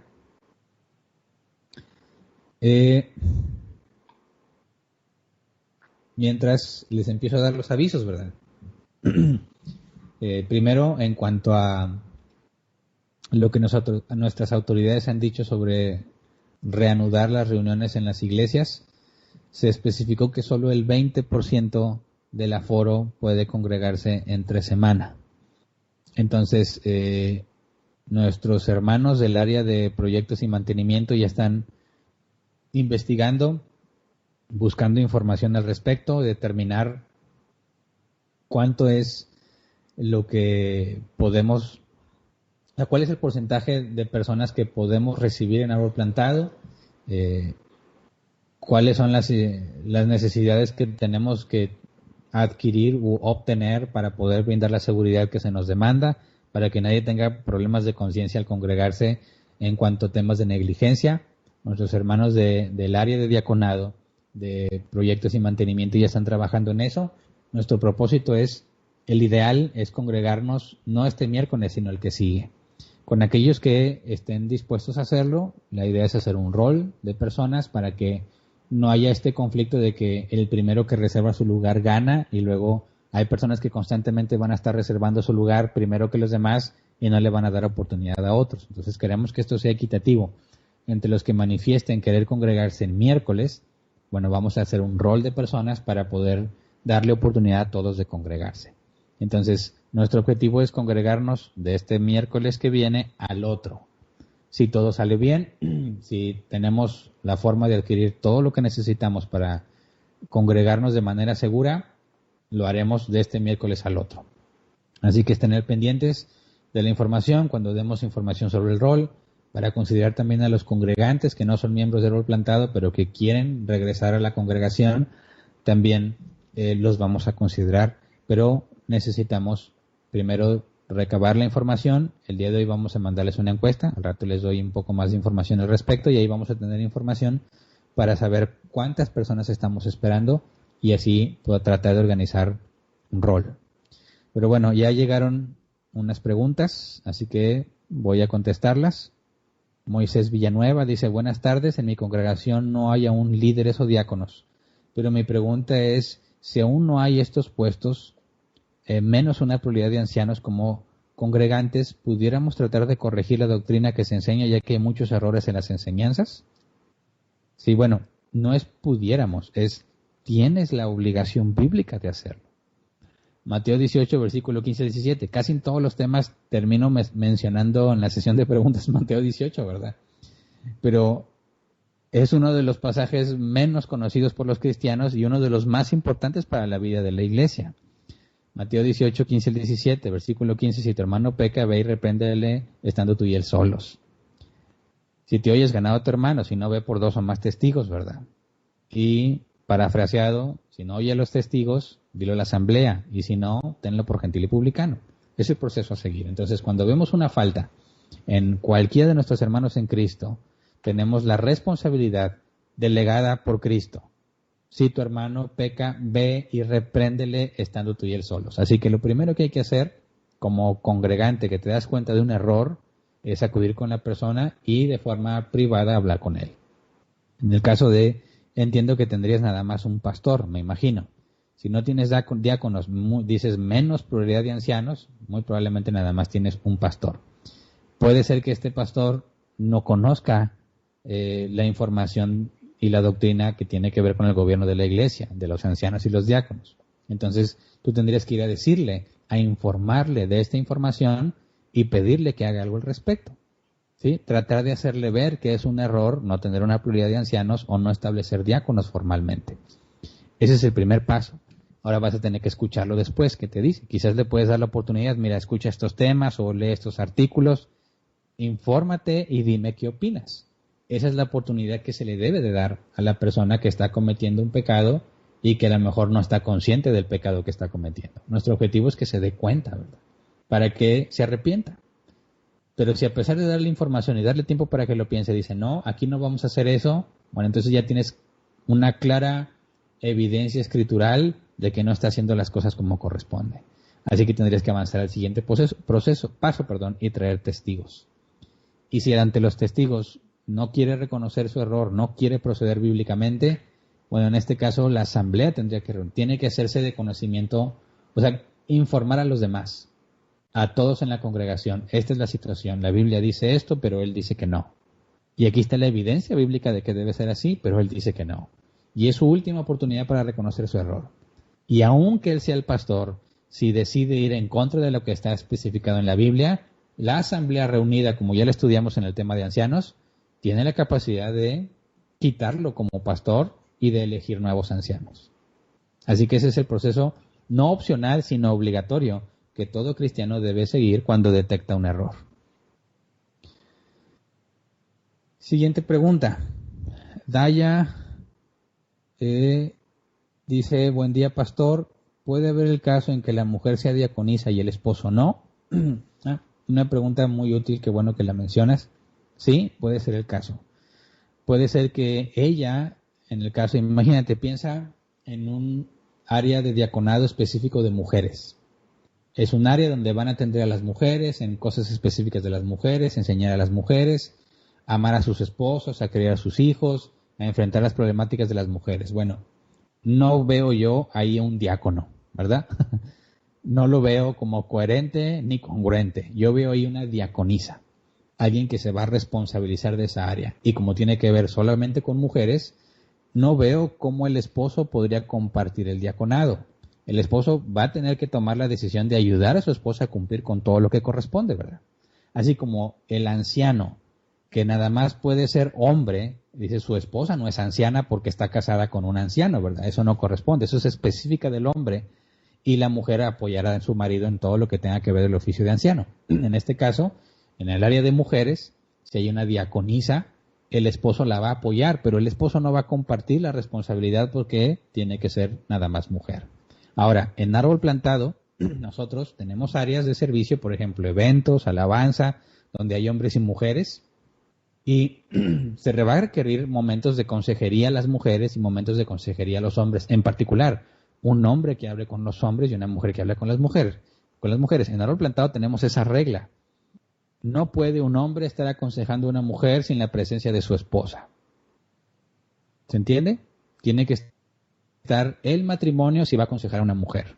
Y si va a hablar de temas íntimos, el hombre no tiene por qué estar ahí sin la presencia de su esposa, ¿verdad? O sea, lo que se recomienda es que primero una mujer ayuda a otra mujer en temas personales e íntimos. No tiene por qué hablar a alguien del sexo opuesto con intimidades o temas muy personales porque eso puede generar problemas, confusiones amorosas, sospechas de adulterio, cosas que queremos evitar. Así que un hombre aconseja y ministra a otro hombre y una mujer a otra mujer. Por ejemplo, en el caso de un diácono o de un anciano, si necesita por su oficio atender a una mujer, pues va a apoyarse con su esposa. Yo no hablo con mujeres para cuestión de consejería o que tenga que ver con temas personales. Preguntas bíblicas sí, ¿verdad? Pero, oye, tengo un problema en mi matrimonio, en mi vida. No, tengo que hacerlo en presencia de mi esposa para evitar malentendidos. Entonces, sí hay áreas en Árbol Plantado donde los diáconos son la pareja, tanto el esposo como la esposa. ¿Por qué? Como Priscila y Aquila son mencionados siempre juntos, ambos hacían las cosas juntos, puesto que no encontramos conflicto de que haya diáconos y diaconisas y se requiere a veces consejería específica para hombre o para mujer, un matrimonio, en nuestro caso en Árbol Plantado, ambos son diáconos, o sea, diácono y diaconisa, y ambos se hacen cargo de esa misma área. La mayoría de las áreas en Árbol Plantado son así, tenemos hombres, o sea, esposo y esposa a cargo del área. En otras donde son específicas para las mujeres, solo la mujer, y donde haya solo para hombres, solo para hombres. Pero no es algo forzoso o indispensable por las distintas circunstancias que a fuerza los dos esposos, los dos cónyuges tienen que ser diáconos. Siguiente pregunta, Pati Martínez dice, buenas tardes, ¿un diácono hombre o mujer tiene que ser casado o casada? No. Aunque se especifica lo que vimos, que sea esposo de una sola mujer, sigue siendo el requisito igual que con los ancianos, hombre de una sola mujer, y así como el anciano no se requería que estuviera casado, y ese requisito aplica para solteros o casados, lo mismo sucede con los diáconos. No se requiere bíblicamente que estén casados. Siguiente pregunta, Gladys Rosas, dice, buenos días pastor, ¿los diáconos pueden dar opiniones o puntos de vista de la iglesia a los ancianos? Pues es que no son tanto opiniones, aunque las pueden dar, sino reportes. Mira, si vamos a decidir, te digo por experiencia propia, como anciano, que tienen que tomar decisiones que afectan al servicio, a la vida de los congregantes, ¿verdad? Entonces, si tiene que ver con quizás el área de enseñanza y lo que se va a hacer con los niños en la escuela, por así, en las predicaciones o escuelita dominical, por así decirlo, y los ancianos tienen que tomar decisiones al respecto, sería muy poco sabio no retroalimentarse primero con los diáconos a cargo de esa área. ¿Me explico? Yo me acerco a los diáconos, a ver, en tu área, ¿qué es lo que ves como una necesidad? ¿Qué crees que debiéramos hacer en este aspecto? ¿Cómo ves esta idea o este proyecto? Y tengo que retroalimentarme de las personas que están a cargo de esa área específica. Sería muy negligente de mi parte decir, no, yo soy anciano y tú diácono a mí no me vas a decir cómo hacer las cosas, ¿no? Eso sería necedad, sería contrario a la sabiduría. En la multitud de consejos está la sabiduría, ¿verdad? Así que es necesario que los diáconos estén reportando la información a los ancianos para que conozcan lo que está pasando, la problemática, lo que está marchando bien, lo que está marchando mal. Llenar el plantado, cada mes nos reunimos diáconos con ancianos para ver las situaciones de cada área en específico. Así que ahí, cuando se van a tomar decisiones que afectan a toda la congregación que corresponden a los ancianos se tienen que retroalimentar de todo lo que está pasando en las áreas, si es que es una decisión global o áreas específicas, y necesariamente se tomará la opinión, el reporte informativo de los diáconos de la iglesia. Siguiente, Sofía Murillo. Dice, Pastor ha mencionado que los requisitos los veremos después, pero quisiera saber si se puede ser diaconisa cuando es la única que es cristiana de su familia. Claro, no se requiere que tengas cierto número de familiares convertidos para que tú lo puedas hacer, porque el llamado es individual. ¿Sí me explico? Si tú eres la única convertida en tu casa y Dios te ha llamado al servicio y tienes los requisitos para ser diaconisa, no hay ningún impedimento. No hay ninguna especificación bíblica de que tengas que pertenecer a una familia cristiana, porque tampoco era el caso de los que estaban en Jerusalén, ¿verdad? Entonces, no hay ningún problema que seas la única cristiana si tú tienes los requisitos bíblicos. Siguiente, Juan Cerda dice, buenas tardes, pastor. ¿Puede ejercer una dama ser diácona si su esposo no es cristiano o que sí sea y no se congregue? Pues vamos a tener que considerar el área en la que va a servir, ¿verdad? Porque imagínate que hablamos del área de mujeres y esta mujer está casada con un hombre no cristiano. El hecho de que su esposo no sea cristiano no la descalifica de ninguna manera, ¿verdad? Pero claramente el área en la que se va a desempeñar la puede desempeñar ella sola porque es mujer. Pero si dijéramos, es que necesitamos una pareja que sean diáconos y se hagan cargo de eso, entonces si ella está casada con un no cristiano, ya le va a dificultar hacerse cargo de esa área porque requeriría el apoyo de su esposo para poder atender a los varones de esa área. ¿Me explico? O sea, el hecho de estar casada con un incrédulo no la descalifica en ninguna manera para el servicio a Dios. Pero si el área en la que se tiene que desempeñar requiere del apoyo de su esposo, entonces no va a poder ser contemplada porque su esposo es no creyente. Siguiente, Diana Ávila dice, hola, buen día. ¿Se puede servir siendo diáconos o servir a la iglesia de AP no estando físicamente en su ciudad? ¿Se ha pensado en algún tipo de membresía para dar servicio a la iglesia siendo foráneos? Mira, cuando hablamos de ser miembro de la iglesia, se requiere de forma indispensable que te congregues físicamente en la iglesia. Porque para que seas miembro, número uno, tienes que estar ahí, ¿verdad? Cumpliendo el mandato de congregarte. Número dos, tienes que usar tus dones al servicio de los demás. Y tienes que ser beneficiada o edificada con los dones de los demás en la congregación. O sea, piensa esto. Tú vas y usas tus dones para servir a los demás y que sean edificados, pero necesitas también los dones de ellos aplicados en servicio a tu vida para que tú también seas edificada. O sea, es indispensable la interacción. 3, en cuestiones de disciplina. ¿Cómo vas a recibir la ayuda de una dirección correcta cuando alguien te vea pecando si estás en un lugar lejana y no podemos ver cómo vives en tu vida cotidiana como cualquier otro miembro de la iglesia, ¿verdad? No podríamos practicar la disciplina contigo porque nunca te veríamos. Me parece que esos 3 serían los fundamentales por los cuales no puedes hablar de una membresía de foráneos. No tiene sentido, no es congruente con la Escritura porque no se puede cumplir lo que debes hacer en una congregación. Así que si no se puede ser miembro porque eres foráneo, mucho menos se podría ser diácono, ¿verdad? Porque no podríamos tener la evidencia del servicio y de tu carácter y de tu reacción ante las distintas circunstancias, cómo eres cuando te molestas, cuando te atacan. Todo eso es necesario para poder evaluar a una persona como diácono o como anciano. Entonces, lamentablemente, los que no se congreguen físicamente en una iglesia o en una congregación específica, no pueden desempeñarse ni como miembros, menos como diáconos, mucho menos como ancianos. Pueden haber ancianos del tipo de consejería, ¿verdad? De alguien que les apoya o con su experiencia los ayude a guiarse, pero no es propiamente el oficio correcto, ¿verdad? Para alguien que no esté físicamente ahí. Puede ser algo temporal, puede ser, por ejemplo, una iglesia que está empezando, sus ancianos son relativamente nuevos y alguien va a estar ayudándoles a la distancia, tomando decisiones como si fuese un anciano. Bueno, puede verse como un apoyo temporal, no como el debe ser para una congregación. Siguiente, Javier Muñiz dice: buenas tardes, pastor. En la iglesia que me congrego existen áreas de ministerio con sus respectivos encargados, por ejemplo, matrimonios, jóvenes, hombres, niños, etcétera. Un servidor es encargado de los hombres. ¿Sería considerado como diácono? Bueno, hay que tener mucho cuidado con eso, porque lo que dije al principio es que no hay una equivalencia directa entre el líder de la iglesia y diácono. ¿Por qué? Primero, por los requisitos. Es como muchos se autodenominan pastores y no tienen los requisitos para ser pastores. Otros más atrevidos se dicen apóstoles y ni de chiste tienen lo que se requiere para ser un apóstol de Jesucristo.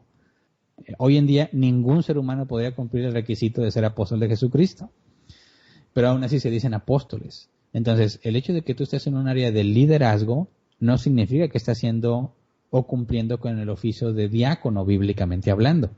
Se tiene que establecer los lineamientos, hacer un examen debido de tu vida cristiana, de tu carácter, de tus habilidades, de tu servicio, de la sabiduría que tengas en esa área para determinar si tienes lo que se requiere. Entonces, ahora sí podríamos hablar de que estás desempeñando el oficio de diácono. Pero no puede ser posible que simplemente alguien diga: tú eres líder de jóvenes, y como yo lo he visto tristemente en muchas iglesias, espero que no sea tu caso, lo único que hacen es entretenerlos. Vamos a hacer dinámicas, viajes, paseos, no les enseñan Biblia, los ponen a jugar, a entretenerse. Y eso para nada sería un área de diaconado. En nada contribuye con los objetivos de la iglesia. Es más, muchas veces esos grupos de jóvenes hacen mucho más daño que si no estuviera el grupo de jóvenes. Entonces, el hecho de que alguien tenga áreas de liderazgo totalmente separado del concepto bíblico, sin considerar los requisitos, en ningún momento los puedes equiparar, ¿verdad? Para hablar de que tú estás desempeñando el oficio de diácono, se tuvo que proceder como corresponde. Evaluar los requisitos, tener a los ancianos, o al menos uno, o pastor, que haya hecho la función que corresponde, de validar que la congregación también valide que no hay ningún problema en cuanto a testimonio y en cuanto al cumplimiento tuyo de los requisitos. Entonces, fíjate, requieres la autoridad del anciano que te va a nombrar y que te va a evaluar. Requieres la aprobación de la asamblea que evalúa y que considera si tiene los requisitos o no. Y la aplicación particular de los requisitos viéndolos tú mismo en tu persona. Entonces, para que haya un oficio, para que alguien pueda desempeñar el oficio de diácono, no basta con que esté sirviendo. Se tiene que cumplir la parte de los ancianos, la parte de la asamblea y la parte del individuo. Así que lo recomendable es que si tú estuviste con nosotros viendo los temas de gobierno de la iglesia, pues hables con los dirigentes de esa congregación y les hagas saber lo que la Biblia enseña al respecto para que se apeguen a lo que la Escritura dice. ¿Sí? No se trata de si árbol plantado lo hace o no, se trata de lo que la Biblia enseña y que toda congregación que se denomine cristiana debe de apegarse a la Escritura bíblica. Bueno, todos ellos deberían tener un gobierno bíblico. Así que el paso no es buscar equivalencia, decir, bueno, pues en mi iglesia le hacemos así, este es el equivalente a anciano, este es el equivalente a diácono. No, porque si no tiene los elementos bíblicos, no es lo mismo. Siguiente. Israel Alejandro Maldonado pregunta, dice: si los diáconos tienen autoridad delegada de parte de los ancianos, entonces lo que ejercen para con los miembros es cierta autoridad. Entonces, si son mujeres y su área está compuesta por hombres, ¿eso no sería ejercer autoridad sobre los hombres? Ahora, suponiendo que la diaconisa solo se encarga de administrar un área y eso no implica ejercer autoridad, entonces el miembro debe acudir directamente con el anciano o debería aún acudir con el diaconado. hablando de un área específica en que se implican solo mujeres, ¿no sería correcto que la mujer, aunque administre esa área, el esposo no debería ser responsable de su esposa y por ende en ese diaconado él tendría la responsabilidad? Aunque la mujer sea la que tiene el conocimiento, esto es debido a que la mujer casada a fin de cuentas debe rendir cuentas a su marido. Sí, mire, Israel, me parece que estás mezclando la autoridad en la iglesia y la autoridad individual de una persona. Si hablamos de quién tiene autoridad en la iglesia para gobernar, es indudable que solo los ancianos la tienen, ¿verdad? Son los ancianos los que toman decisiones en cuanto a dirigir, en cuanto a cuidar. Ningún otro oficio en la iglesia, ningún otro ministerio tiene esa autoridad. Así que hay que separar. Ahora, si, por ejemplo, Pablo dice, les recomiendo a Febe y hagan todo lo que puedan por ayudarle para seguir, si ella lleva instrucciones específicas, ¿sería incorrecto que las obedecieran? Partiendo de que es enviada por Pablo. Eso es lo que me interesa que se entienda, ¿verdad? Una autoridad delegada no es igual a la autoridad que tiene la persona que se lo delegó. Es decir, si yo le pido a alguien que vaya, mira, tú en nuestro nombre, ver el caso de los diáconos, supongamos que es el área de los sugieres. Quien estaba encargado de esa área, que ahora pasa a ser anciano, pues el punto es, a ver, tú, para no decir nombres ahorita públicos, necesito que supervises esta área de atención para que las reuniones se puedan desempeñar con relativa tranquilidad y normalidad, para que todos puedan escuchar, para que todos puedan beneficiarse, ¿verdad? Yo le estoy delegando de mi autoridad para que se haga cargo de poner en orden esas cosas.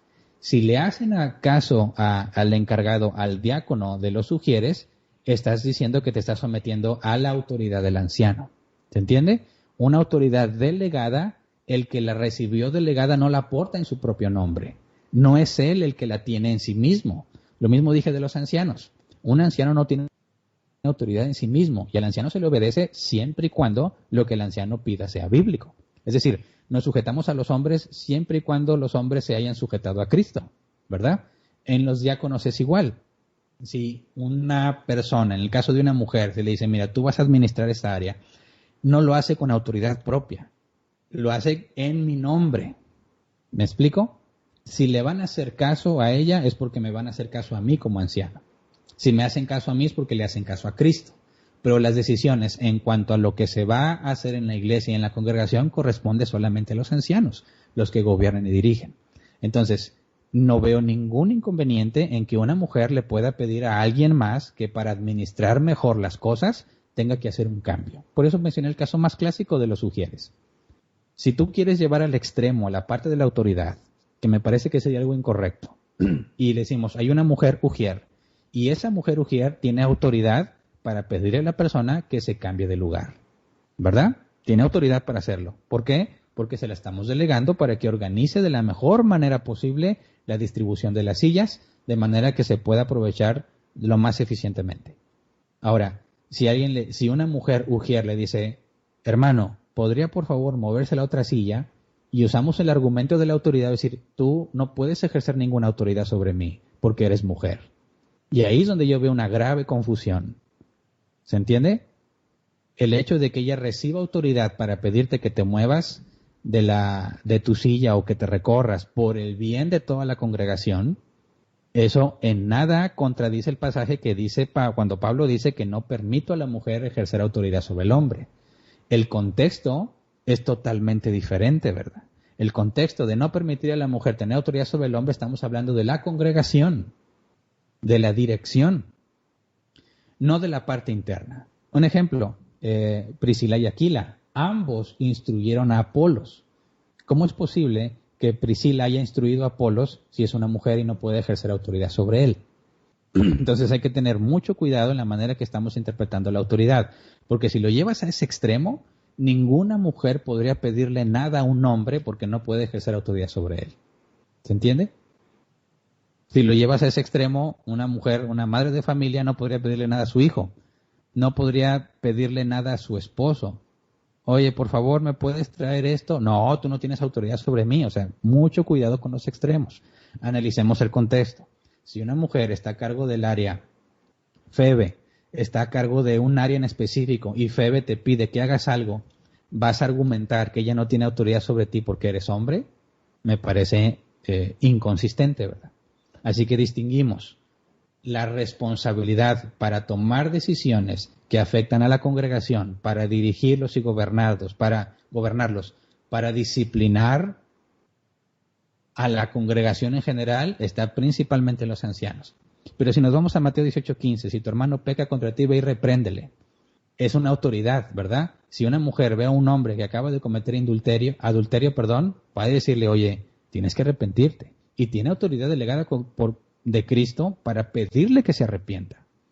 Imagínate que quieres usar ese argumento. No, tú eres mujer, tú no puedes ejercer tu autoridad sobre mí, no me puedes pedir que me arrepienta porque eres una mujer.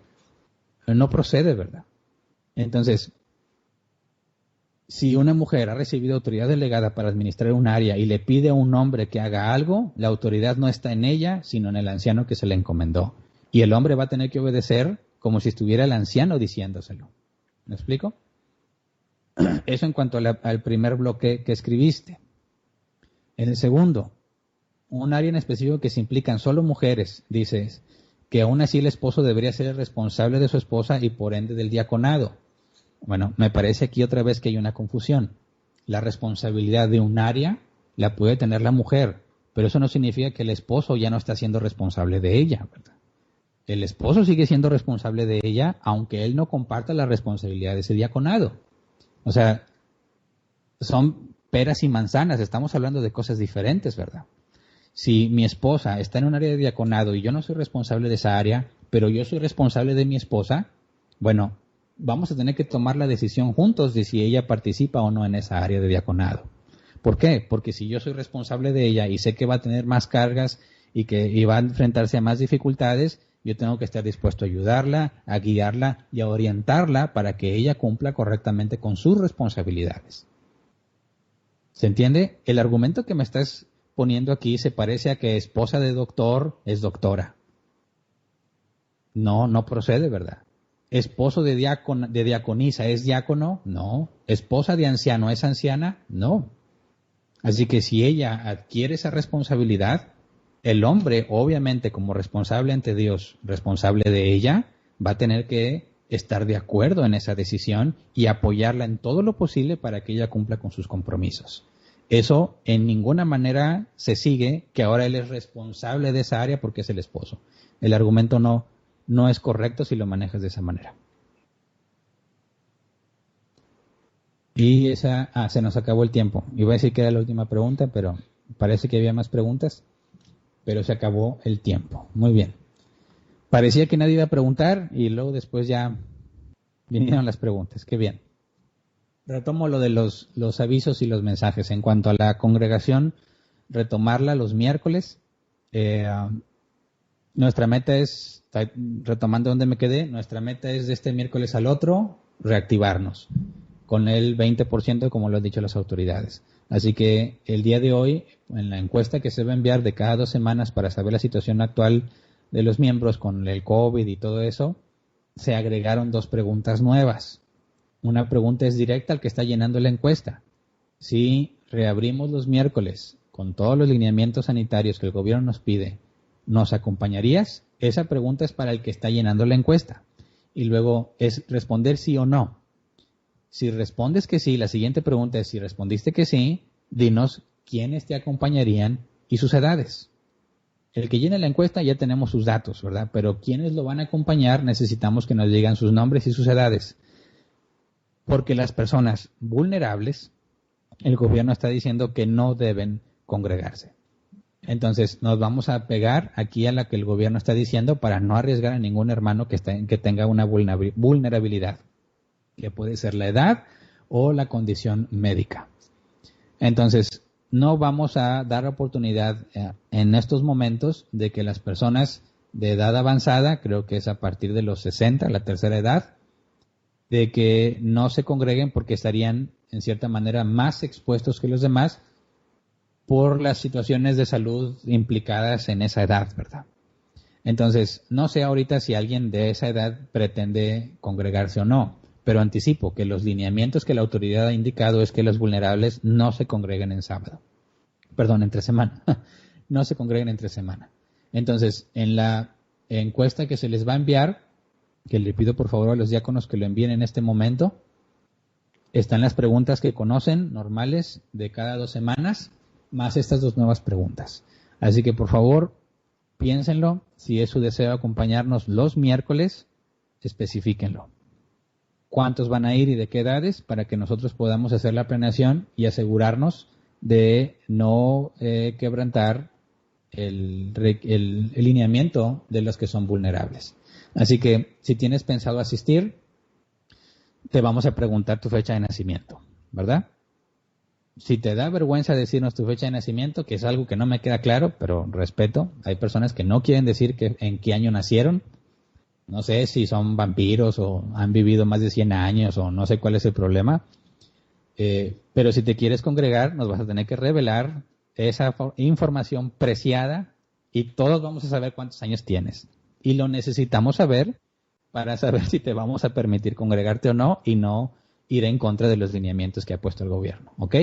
Así que vamos a buscar en nuestros registros y si por alguna razón no tenemos tu fecha de nacimiento y tú manifestaste que te quieres congregar, te la vamos a pedir para que psicológicamente te prepares a sacar a la luz esa información. Dios dijo que nada permanecerá en la oscuridad, todo saldrá a la luz. Bueno, entonces por favor contesten la encuesta lo más pronto posible para que podamos proceder con aquellos que tienen necesidad, poder brindarles la ayuda lo más pronto posible.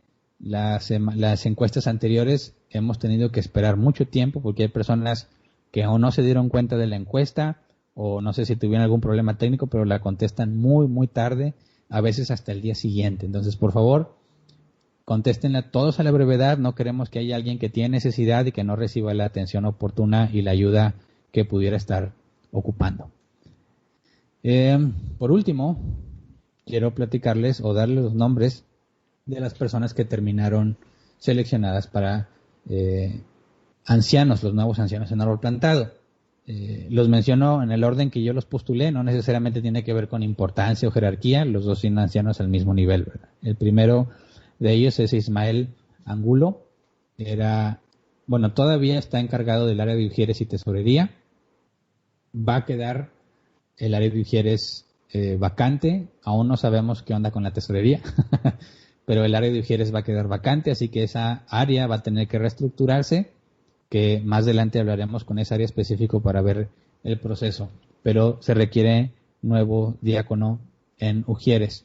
Y el segundo anciano es José Antonio Fara. Él estaba a cargo del área de diaconado de la membresía y también esa área va a requerir de nuevos diáconos, así que va a tener que haber ajustes.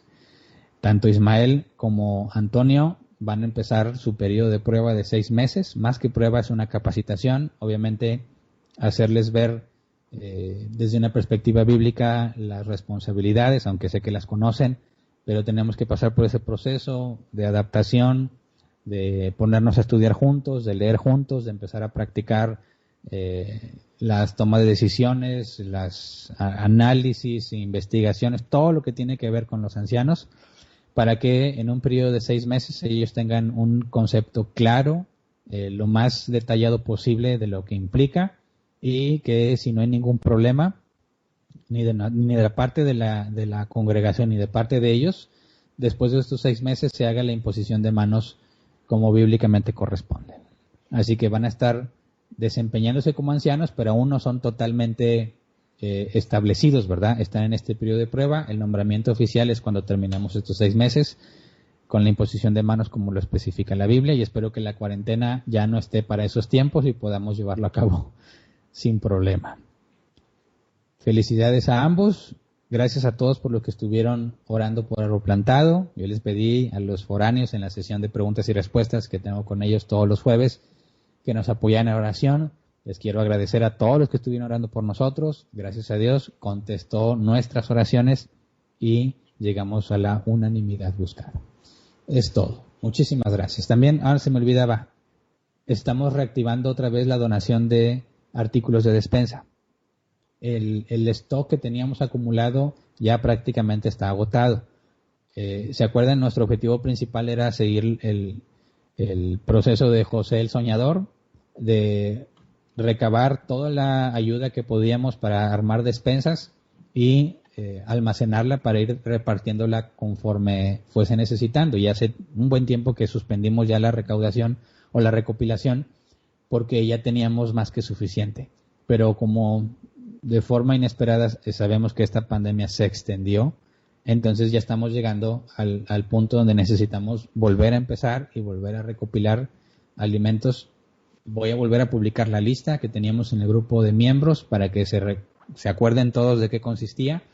Y se publicaron también hace unos días los horarios en los que nuestros hermanos de ayuda a miembros, el Ministerio de Ayuda a Miembros, van a estar en la congregación recibiendo las aportaciones en especie, y también se podían hacer aportaciones económicas que se usaban y se han usado para compra de medicamentos específicamente. Personas que están en una situación crítica y necesitan comprar medicamentos y no tienen los medios, aquellos que en lugar de ayudar en especie, han ayudado económicamente, ese dinero se ha estado usando para comprar los medicamentos de estas personas.